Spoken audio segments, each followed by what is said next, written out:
Você conhece alguém ciumento demais?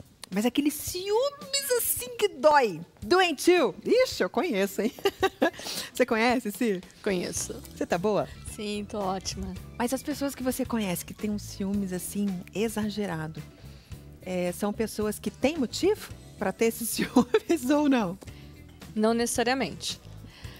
Algumas pessoas têm um ciúme imaginário, né? Não está ligado com nenhuma variável ambiental. E esse quadro pode estar relacionado com N fatores, inclusive o uso de substâncias. Ou remédio, essas coisas? drogas. Entendi. Né? Então, um delírio persecutório de que o outro está traindo ou que ele está sofrendo qualquer ameaça de perder o amor, né, a atenção do outro. Quem tá também meio alcoolizado fica com ciúmes exagerado, né? Isso, exatamente. Não é? Exatamente. Quando eu estou falando de droga, eu estou incluindo álcool. Tá, né? entendi. Outra variável que a gente pode considerar é o comportamento aprendido. Naquele ambiente, pai e mãe tiveram um comportamento de, vamos dizer, amar demais. Superproteção, um cuidado excessivo com o filho, um cuidado excessivo com o parceiro, e o filho aprendeu vendo que aquela super cuidado com o outro, cerceando inclusive a liberdade do outro, é o jeito certo de amar. Então, o comportamento aprendido no ambiente, nas relações pai e filho, ou entre os pais, em que a criança aprende com aquele modelo, também é outra variável que pode levar a gente a pensar que hoje aquele que apresenta o comportamento ciumento pode ter aprendido. E a outro aspecto é o uso de droga. E uma outra variável que é importante considerar é que pode estar relacionada à nossa filogênese. O que é isso? No passado, quando na pré-história o homem vivia nas savanas, ele precisava ter a garantia de que a prole dele era dele mesmo, ele não estava criando prole de um rival. Certo. Então, esse comportamento lá da savana, em que ele protegia o grupo dele, para que ele tivesse garantia de que a reprodução era dele. Então, eu estou falando de filogênese, está relacionado com comportamento reprodutivo e de proteção da prole. Normalmente os machos apresentavam esse comportamento de proteção da família dele. E as fêmeas não queriam perder o cuidado que tinham, que estava relacionado à sua sobrevivência e da sua prole.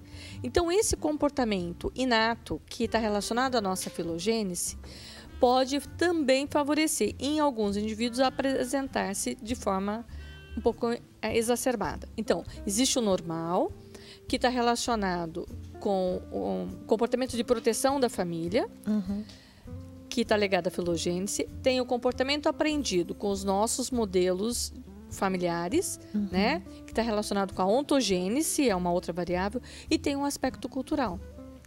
No caso, a gente cansa de ver, né? Aqueles ciúmes, assim, cenas de ciúmes clássica.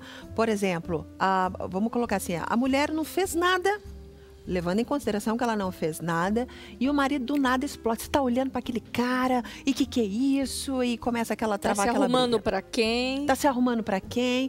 E aí, como é que cuida disso? Como é que a mulher pode lidar com isso? Que também pode ser o oposto, né? A mulher com aqueles ciúmes absurdos. Para quem que você tá olhando? Né? Tá olhando para quem? Tá olhando para aquela mulher, aquelas coisas loucas. Como é que ele trata isso? A gente tem que olhar os dois lados. Quem é a vítima nessa situação? Né? Eu acho que os dois são vítimas. Os dois estão sofrendo. Normalmente, esse ciumento obsessivo aí, que a gente até, você colocou no começo um ciúme doentio, né? Esse ciúme que não está relacionado com fatos reais, provavelmente essa pessoa sofre de um transtorno obsessivo ou um transtorno de personalidade. Tem que tratar, então. Precisa de ajuda. E sempre com medicamento entra Sim, junto? Como é um quadro mais exacerbado, normalmente tem que associar medicamento com psicoterapia, porque o sofrimento é muito intenso. Ele fica checando, fica verificando, fica confrontando, vira um detetive do relacionamento. investigando, ele faz tudo, tá? para não perder o objeto de amor dele. Aham. E a vítima, que sofre também, que cai na armadilha de tentar provar que não é verdade aquele pensamento dele, ela acaba se tornando refém, porque cada vez vai aumentando o grau de comportamentos de cobrança, de investigação, de verificação. Qual que é a tua dica, então, para quem está nos assistindo e falando assim, eu estou passando por isso? A dica é procura ajuda. Mesmo sendo vítima, ou sendo a pessoa, vítima que sofre o ciúme, Sim. ou seja, aquele que tem um comportamento ciumento, os dois precisam de ajuda.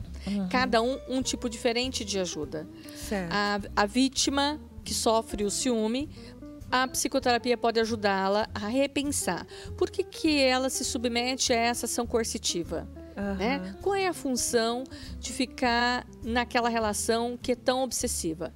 Inclusive, há uma constatação de estatística que 20% dos homicídios está relacionado com comportamento ciumento. Nossa, gente. Então, é grave isto. É grave. E para aquele que é ciumento e que não aguenta mais viver esse sofrimento, procurar ajuda, e daí ajuda num psicólogo que pode fazer a avaliação e encaminhar para a psiquiatria, se for necessário, e associada aí um tratamento combinado aí. Os dois sofrem e os dois podem ter ajuda. Os dois sofrem, os dois lados sofrem e os dois podem ter ajuda. Adorei isso. Então procurem ajuda, tá bom? Viver bem em todos os aspectos da sua vida inclui isso também. Os ciúmes exagerados que você sente ou que você dá. Não é? Obrigada, Simone. Imagina. Deus abençoe, tá bom? Você também.